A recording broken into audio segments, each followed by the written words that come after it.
ปล่อยไก่แก่นะครับแก่ออกมากินยูกินหญ้านะครับออกมาเร็วเร็วเร็วออกมาเร็วเร็วเร็วออกมากินหญ้ากินยุงเร็วเร็วมานะครับออกมาแล้วปนี้เอาออกมาเร็วเร็วออกมามาได้แล้วไป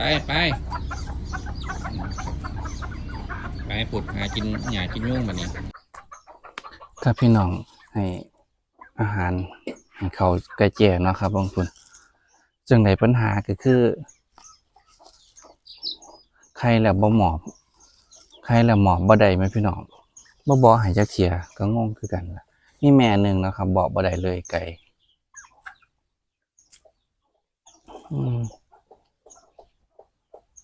เนี่ยแม่นี่กับหมอบอกไปบ่ได้คือกันครับไก่ก็มีตั้งหลายแม่เด้จึงได้หมอบ่ได้ก็ยังงงอยู่เลยพาไปเบิ่งกันพี่เพิ่นกำลังสิหมอบอยู่นะพี่น้องหมอบอยู่นั่นได้27 มื้อแล้วบ้านบอกให้อยู่ไหมก็งงคือกันแล้วเนาะนึกหลายเบิ่งนะพี่น้องตื่นคนนะอยู่ไก่บ่ได้เลยตื่นยังวะนะครับมีอยู่หลายตัวหลายแม่อยู่เลยครับมีตั้งว่า1 2 3 4 5 6แม่มี6แม่แต่ว่าบ่ได้ตัวเดียวมีแม่หนึ่งบ่ได้ตัวเดียวนะครับเลี้ยงเป็นปีแล้วนายคือกันนะครับจักเสียจังใดเนาะมันก็คือจังเบิงแบบสมบูรณ์อยู่เด้ครับตัวผู้ตัวแม่ก็มีสิไหมครับจึงได้ไข่ออกมาแล้วบ่ได้แม่หนึ่งมีอยู่7 ไข่บ่ได้27 มื้อละหมอบได้27 มื้อละยังบ่ทันได้บ่อยู่ครับมีวิธีใดบ่ครับเฮ็ดดูแลจังไดบ่ไก่แจ่นี่ก็เมนบอกนี่เด้อครับเนาะเลี้ยงโดนแล้วแม่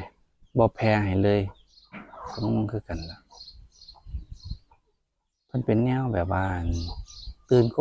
นเนาะตระกูลไก่ป่าเนาะตื่นคนนี่ครับนี่แต่ตัวตื่นอยู่ไกลก็บ่ได้นี่ตัวผู้หางเป็นพุ่มเลยครับอยากให้มันขยายพันธุ์เนาะเลี้ยงไว้เบิ่งสวยงามไปซั่นล่ะพี่น้องแต่ว่าก็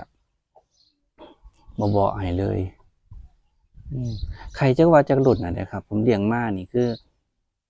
ใครดุอยู่หลายแม่พร้อมหมอบพร้อมกัน3 แม่ก็มี4 แม่สรุปแล้วผลออกมาก็บ่ได้เลยให้มันเน่าไปเลยไหมครับบ่มีเชื้อเบิ่งแบบสรีระเบิ่งแบบอันนี้ไก่คือจังสมบูรณ์อยู่เด้อครับเนาะพอไข่ไว้แล้วบ่ได้ไหมครับงงคือกัน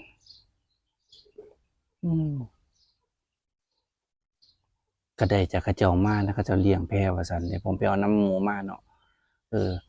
เพราะแต่ว่าเอามาเลี้ยงเองแล้วว่าจังได๋บ่แพ้เลยไหมครับคือเก่าอยู่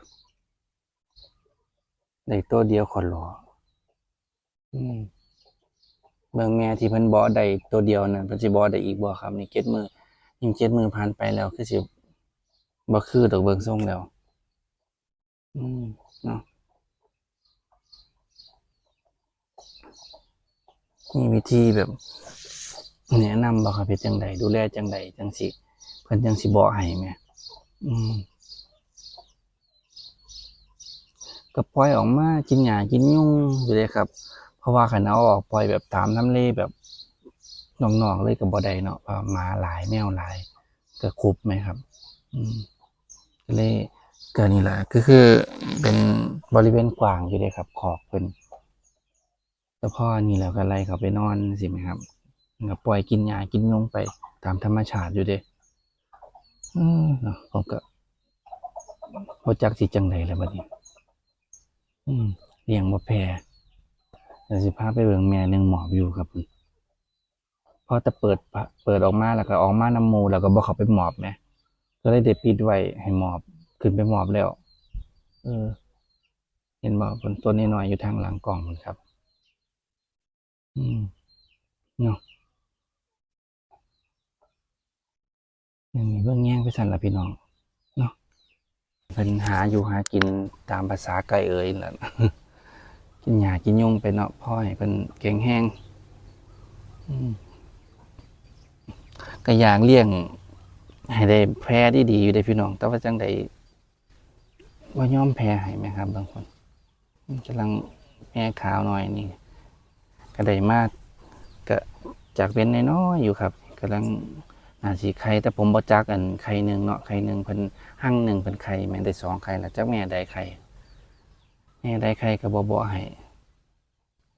อืมยังว่าเนาะเนาะครับอืมแม่นี่ก็เบิ่งหน้าแดงๆคือสิเป็นแม่นี่ไข่คือจังไดบ่จักเนาะครับอืมแม่นี่น่าสิไข่แล้วนี่น่าสิเป็นแม่ขาวหน่อยนี่ล่ะเบิ่งแม่นี่ก็ไข่ไปรอบหนึงแล้วบ่ได้อีกคือเก่าอืมเนาะครับอืมบ่ให้แน่สูนี่เนาะเอ้ยอันนี้อยู่ข้างนอกนี้มีอยู่4ตัวมีผูอีกข้างในตัวหนึ่งนะครับแม่ตัวหนึ่งแล้วก็อีกแม่หนึ่งกับหมอบอยู่เนาะอืมประมาณนี้พี่น้องเพิ่นแค่เด้อครับอยู่บ่ได้แค่ขนาดเลยมันก็หากินตามภาษาเพิ่นเนาะครับเอาไว้ในคอกรายการนี้ก็เลยต้องปล่อยออกมาหากินหญ้ากินยุงข้างนอกก็บริเวณคอกคือกันครับแต่ว่าหากอาจสิแบบเป็นพื้นที่กว้างกว่าหม่องคอกที่นอนเพิ่นเนาะครับตัวหนึงเลี้ยงไปเนาะครับบ่รอดตัวหนึ่งกำลังสิงามไหมครับเสียดายว่าซั่นอันนี้ตัวนี้ผู้นี้ก็ได้มาใหม่แล้วครับนี่อืมเนาะเบิ่งครับพี่น้องก็สิลองวิธีใหม่ๆเบิ่งเนาะแนะนำให้แหน่ครับว่าเลี้ยงจังไดคือสิแพร่ดีอันนี้เลี้ยงจังไดก็บ่ได้ตัวน้อยตัวเดียวขอร้อเนาะครับเนาะเดี๋ยวผมพาไปเบิ่งอันแม่ที่มันกำลังหมอบอยู่ไหมครับเฮ็ดจังไดเบิ่งหมอมาแล้ว27มื้อบ่ได้เนาะครับไปเบิ่งกันเลยครับบัดนี้เบิ่งครับพี่น้องพี่แม่หนึงกำลังหมอบครับมาเบิ่งแม่นี่กำลังหมอบไหมครับนี่อันนี้ได้7ไข่เบิ่งหมอบมาแล้ว27มื้อบ่ให้เลย แม่นี่เพิ่นได้อันหมอบรอบที่แล้วเพิ่นได้ตัวหนึ่งนะครับให้กันหลายไหมครับให้หนึ่งได้2ไข่นะครับอืมประมาณนี้แหละพี่น้องมีวิธีแนะนำบ่ครับ หรือว่าเฮ็ดทางบ่ดีหรือจังใดเนาะครับเบิ่งนี่อันนี้บอบ27มื้อเด้อครับนี่นับมื้อเลยบ่ทันบ่ให้อยู่คือบ่เนี่ยเธอเนาะครับ